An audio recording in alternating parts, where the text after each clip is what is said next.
கட்டிலமை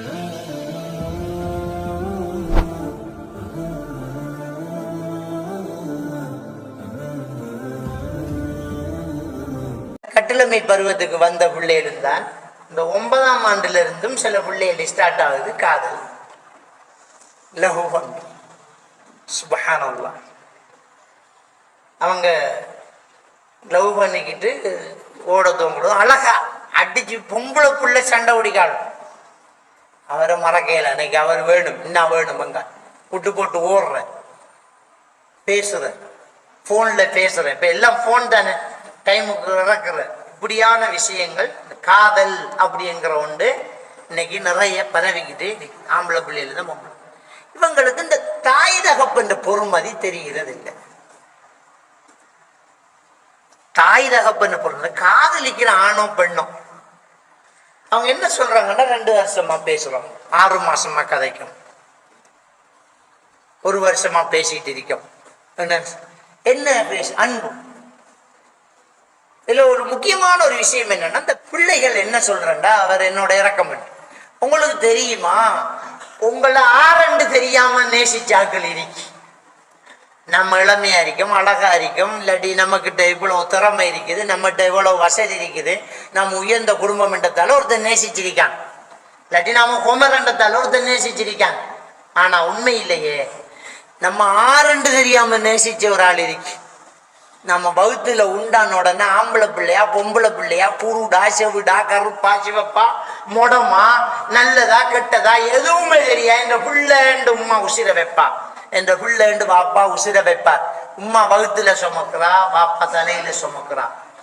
scan பண்ணதுக்கு பிறகுதான் பிள்ளை என்ன பிள்ளைன்னு தெரியும், ஆனாலும் நம்பிக்கை இல்லை. அவ்வளவு பிள்ளைய வருத்தத்தோட சுமந்து குனியொன்னா நிமிரொன்னா அதை தின்னொன்னா இதை தின்னொன்னா மருந்து அது இது என்ற அந்த பிள்ளைய வகுத்துல வச்சு சுமந்து கண்ணால காணாத பிள்ளை என்ன என்றும் தெரியாத பிள்ளை. அந்த பிள்ளை அங்கவீனமா பிறந்தாலும் அதுதான் பிள்ளை, நல்லா பிறந்தாலும் அதுதான் பிள்ளை. அந்த பிள்ளைய அந்த தாயின் தகப்பனு நேசித்த நேசம், அந்த பிள்ளைக்காக சேமிச்ச சேமிப்பு, அந்த பிள்ளைக்காக செய்த கைவேலைகள், அந்த பிள்ளைக்காக கண்ட கனவுகள், அந்த பிள்ளைய சுமந்து உசுர விட்டு அந்த பிள்ளைய பெத்தெடுக்கும் போது செத்து போறா ஒரு தாய். அதனாலதான் பிரசவித்த பெண்ணை சொல்றது மறுபிறவி என்று. அந்த செத்து போய் பொழைச்சி அந்த பிள்ளைய பெத்தெடுத்ததாலதான இவ்வளவு வருத்தம். இது வேணாம் என்று உதச்சி தள்ளாம சைக்காலஜிக்கல் அப்படித்தானே. இந்த சனியனால எனக்கு இவ்வளவு பிரச்சனைன்னு தானே அதை கலட்டி விடுறேன். வீட்டுல நாம வளர்த்த பூனை கொஞ்சம் வீட்டுக்குள்ள சட்டி எடுத்துட்டு கக்கா கொஞ்சம் கண்டா எங்கேயாலும் கொண்ட விட்டு போட்டு வரணும்னு சொல்லி விடுறோம். இந்த சனியன் நிற்கப்படா, இந்த கண்ணுக்கு அதுக்கு நிற்கப்படா, நமக்கு அதான டேஞ்சர்ன்றோன்னா அது அவுட். ஆனா இந்த மூளையால யோசிச்சு பார்த்த அந்த பிள்ளை வகுத்துல உண்டானத்துல இருந்து நிம்மதி இல்லை, சந்தோஷம் இல்லை, கஷ்டம், உசுறு போகும். டாக்டர் சொல்லுவார் பிள்ளைய காப்பாத்தலாம், இல்லாட்டி தாயை காப்பாத்தலாம். அந்த தாய் சொல்லுவாள் பிள்ளைய காப்பாத்துங்க, நான் போறேன். நம்ம தான் தாய், நான் போறேன் பிள்ளைய காப்பாத்துங்க. என்ற பிள்ளை கொண்டும் ஆயிரப்படா, என்ற உசுறு போனாலும் பரவாயில்ல. வெட்டு என்று எப்படி சொல்றாள் அவள், முழிச்சுக்கிட்டு இருக்க போல வெட்ட சொல்றாள் அவள். என்ற பிள்ளை வேணும், நான் தாங்குறேன் என்று சொல்லக்கூடிய அந்த தாய், அந்த பிள்ளை பிறந்த உடனே அவ்வளவு வேதனைக்குள்ளையும் எனக்கு அங்க பத்துது, இங்க கடுக்குது, அவனத்தால ரத்தம் போகுது, இவனத்தால வெளியா இருக்குது, என்ன காப்பாத்துங்க கட்ட மாட்டாள் அவள். இந்த பிள்ளைய காட்டுங்கன்னு சொல்லு, இந்த பிள்ளைய காட்டுங்க. அது எப்படி கருப்பா பிறந்திருந்தாலும் எப்படி அழகில்லாம இருந்தாலும் அந்த பிள்ளைய எடுத்து நெஞ்சில வச்சு அவளை வருத்தம் சரியாகும். அந்த பிள்ளைக்கு தூக்கி தாய்ப்பால் கொடுக்கும் போது அவளுக்கு இருக்கிற வலி தெரியுமா? சீசர் பண்ணாட்டியும் பெத்தெடுத்த பிள்ளைய தூக்கி எடுக்கிறது எவ்வளவு பெரிய வலி என்று பெண்கள்கிட்ட கேளுங்க. ஒரு 50-100 கிராம தூக்க இயலாது, அந்த தாயால தூக்க இயலாது. ஆனா ஜாமத்தில் இந்த பிள்ளை ஆளும் எல்லாரும் தூங்கிடுவாங்க. இழுகி எழுந்து செவர்ல சாஞ்சி அந்த 2.5 கிலோ 2 கிலோ பிள்ளைய முக்கி கண்ணை மூடி உதட்டம் அடிச்சு வேதனையை தாங்கி அந்த குழந்தைய தூக்கி மார்புல வச்சு வளர்த்த தாய் நம்முடைய தாய். நமக்கு 15 வயசு என்றால் 16 வருஷத்து உறவு அது. நமக்கு 20 வயசு என்றால் 21 வருஷத்து உறவு அது. நமக்காகவே சண்டை செஞ்சு, நமக்காகவே ஓடி திரிஞ்சு, நமக்காக கண் விழிச்சு, நமக்காக பசிச்சிருந்த உறவு இந்த தாயின் தகப்பனும். நமக்காகத்தான் உழைக்காங்க, நமக்காகத்தான் ஓடுறாங்க. உம்மா இங்க வாப்பா வெளிநாட்டுல என்ன தேவைக்கு அந்த ஆளுக்கு இந்த பொண்டாட்டியை விட்டு பிரியறதுக்கு?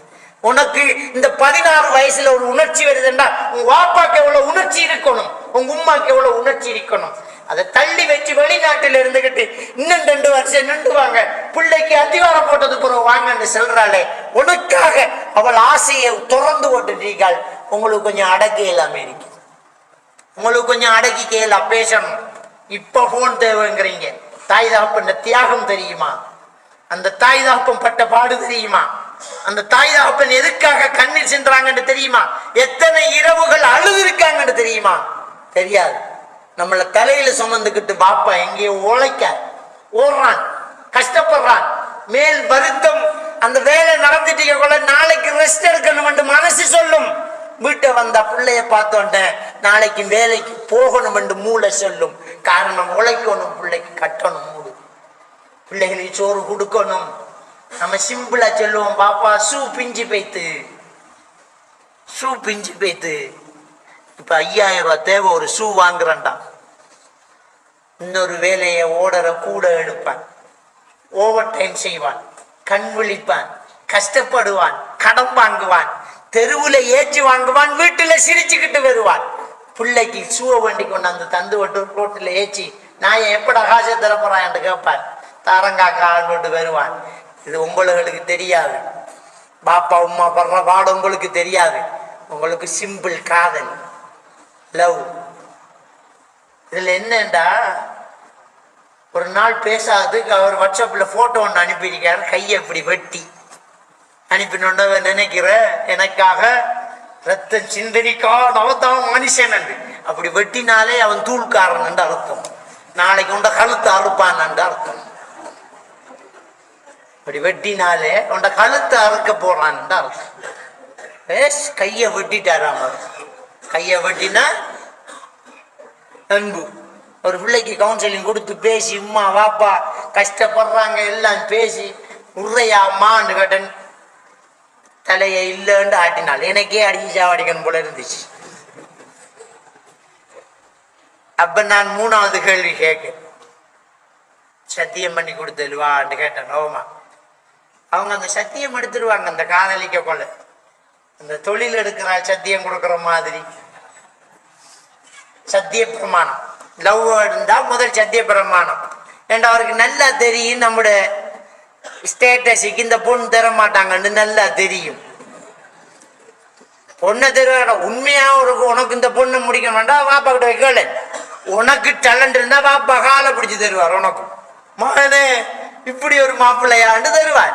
உனக்கு நல்லா தெரியும் தலைகளாண்டாலும் தர மாட்டான். அதுக்கு தான் குறுக்கு வழியால போற.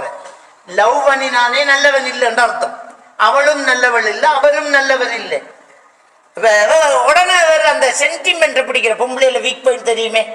சத்தியம் அல்லாஹ் மீது ஆணையா ஊரே எதிர்த்தாலும் இன்னும் நீ மறக்க போறா சத்தியம் தான். அவளும் சத்தியம் கொடுத்து போட்டோம். இங்க பாப்பா ஏச உம்மா ஏச சத்தியம் தான் நினைப்பு வரும். இங்க உம்மா தற்கொலை செஞ்சாலும் சரி, பாப்பா குளறி கண்ணீர் வடிச்சாலும் சரி, காலை உளுந்து கெஞ்சினாலும் சரி, அந்த பொடியனுக்கு நான் சத்தியம் கொடுத்திருக்கேன். அல்லா மேல சத்தியம் கொடுத்திருக்கேன். அல்லாவோட பக்தி இப்ப வருது. லவ் பண்ணக்குள்ள வேற இல்லை. இந்த சத்தியத்தை நிறைவேற்றுறதுதான் பாவம். ஒரு ஹராத்தை செய்யறதுக்கு சத்தியம் போற. சாராய கடையில சத்தியம் கொடுத்தா சரி வருமா? அல்லாஹ் மீது ஆணையாக என்ன எதிர்ப்பு வந்தாலும் இந்த சாராயத்தை தொடர்ந்து குடிப்பேன். அப்படிதான் இந்த சத்தியம், காதல் சத்தியம். நீ காதலிக்கிறதே விபச்சாரம். இந்த விபச்சாரத்தை நான் அல்லாஹ்வையே விட மாட்டேன்னா நீ எவ்வளவு பெரிய விபச்சாரம் செய்கிறாய். அல்லாஹ்வை காவலுக்கு வச்சு போட்டு விபச்சாரம் செய்கிறாய். நீ எவ்வளவு பெரிய கேவலமான ஒரு வேலை. அப்ப நான் கேட்கறேன், அடுத்தது என்ன சத்தியமான்னு கேட்போம். ஓமாங்க செருப்பால் அடிக்கணும். உங்களோட சத்தியத்துக்கு, உங்களோட சத்தியத்துக்கு உங்களுக்கு செருப்பால் அடிக்கணும். இது இது இஸ்லாமா? இது ஒரு தாய் தகப்பன் மனசு படுற பாடு தெரியுமா உங்களுக்கு? ஒரு விஷயத்தை நல்லா புரிஞ்சுக்கோங்க. சூரா ஹதீத் 22வது வசனம் அல்லாஹ் தஆலா சொல்றான், மா அஸாப மின் முஸீபத் ஃபில் அர்தி வலா ஃபி அன்ஃபுசிக்கும் இல்லா ஃபி கிதாபின் மின் கப்லி அன் நப்ரஹா. உங்களையும் இந்த உலகத்தையும் படைக்கிறதுக்கு முன்னாடியே உங்களுக்குள்ள என்ன நடக்கும்ங்கிறத அல்லாஹ் எழுதி வச்சுட்டான். அல்லாஹ் சொல்றான், உங்களை இந்த உலகத்துல என்ன நடக்கும்ங்கிறத அல்லாஹ் எழுதிட்டேன் அப்படின்னு சொல்றான். சொல்லிட்டு அல்லாஹ் தொடர்ந்து என்ன சொல்றான், இன்னதாலிக்கு அலல்லாஹி யஸீர், இது அல்லாஹ்வுக்கு ரொம்ப லேசானது. தொடர்ந்து என்ன சொல்றான், லிகைலா தஸவல மா ஃபாத்தக்கும், உங்களுக்கு மிஸ் பண்ணி போனதுல கவலைப்படாம இருக்கிறதுக்காக, நமக்கு மிஸ் பண்ணி போனதுல கவலைப்படாம இருக்கிறதுக்காகவும், வல்லா தஃப்ரஹ் பிமா ஆத்தாக்கும், உங்களுக்கு கிடைச்சதுல நீங்க ரொம்ப சந்தோஷப்பட்டு துள்ளாம இருக்கிறதுக்காகவும் அல்லாஹ் எழுதினதான் நடக்குதுங்கிறது அல்லாஹ் தஆலா சொல்றான். நம்ம தலைகள் நின்றாலும் அல்லாஹ் எழுதினதான் எழுத்து, அல்லாஹ் நாடினதான் பொண்ணு, அல்லாஹ் நாடினதான் மாப்பிள்ளை. இந்த உலகமே ஒன்று திரண்டாலும் அல்லாஹ்ட எழுத்துக்கு மாற்றமா ஒன்றும் செய்ய இயலாம். திருமிதியில வரக்கூடிய ஹதீஸ் நபிகள் நான் ஸல்லல்லாஹு அலைஹி வஸல்லம் அவர்கள் சொன்னார்கள், லவ் இஜ்தமஅத்தில் உம்ம அலா யதுர்ருக லா யதுர்ருக இல்லா மா கதபல்லாஹு லக். இந்த உலகத்தில் உள்ள ஒட்டுமொத்த மனித சமுதாயம் ஒன்று சேர்ந்தால் அல்லாஹ்வுடைய நாட்டத்தில் இல்லாத கெடுதி எதையும் உனக்கு யாரும் செய்ய இயலாது. அதே மாதிரி எல்லாரும் ஒன்று சேர்ந்தாலும் லா யன்ஃபஉக இல்லா மா கதரல்லாஹு லக். அல்லாஹ் நாடினதை தவிர, அல்லாஹ் எழுதினதை தவிர ஒரு எதையுமே உனக்கு யாரும் உதவியும் செய்ய முடியாது. அல்லாஹ் எழுதினதான் நமக்கு நடக்கும். அல்லாஹ் நாடி நடத்தல நமக்கு கல்யாணம் நடக்கும். நீங்க தேடி போய் ஹராம அலையாம வீட்டு இருந்தா அது காலாடிய வெறும். நீங்க தேடி போனாலும் எழுத்து நடக்கும், பட் ஹராமா கிடைக்கும். உமர் ரலியல்லாஹு தஆலா அவர் கூபா பள்ளியில் ஒரு வழக்கு விசாரணைக்கு போகும்போது ஒட்டகத்தை ஒரு படியன்னுட்டு கடிவாளத்தை பிடிச்சி பார்த்துக்கோப்பான்னு சொல்லிட்டு போறாங்க. உனக்கு ஒரு கைத்தொகை, உனக்கு ஒரு தொகை தெருவேன்னு என்று சொல்லல, நான் கொடுக்குறேங்கிறது மனசுல. வந்து பள்ளிக்குள்ள நுழையும் போது ஒருத்தரை கூப்பிட்டு ஒரு தீனார் காசை கொடுத்து சொல்லாங்க, பக்கத்து சந்தையில ஏதாவது வேண்டிக்கு வாங்கன்னுட்டாங்க. வழக்கு விசாரணை முடிச்சுட்டு வந்து அவர் ஒரு கடிவாளம் வேண்டிக்கு வந்தீங்க, பொறுமதியான ஒரு கடிவாளத்தை ஒரு தீனாருக்கு வேண்டிக்கு வந்தீங்க. இது ஒரு தீனாருக்கு தந்தான், ஒரு கொடியும் வித்தான் தாரையாண்டன் தந்தான் அறிக்கண்ட எடுத்து பார்த்தார் அவரை கடிவாளம். அங்க போனார், பொடியனும் இல்லை, கடிவாளமும் இல்லை, ஒட்டகம் இருக்கு. உமர் ரலியல்லாஹு தஆலா அவர்கள் சொன்னார்கள், இந்த ஒரு தீனார அல்லாஹ் அவனுக்கு தான் எழுதி இருந்தான், நிதானமா நின்று இருந்தா ஹலாலா கிடைச்சிருக்கும், அவசரப்பட்டதால ஹராமா எடுத்துட்டு போறான்னுட்டாங்க. இதுதான் கலாக்கதர். கலாக்கதருடைய பாடத்துல கிதாபுல இந்த சம்பவத்தை அழகா எழுதுவாங்க எல்லா கிதாபுகளையும்.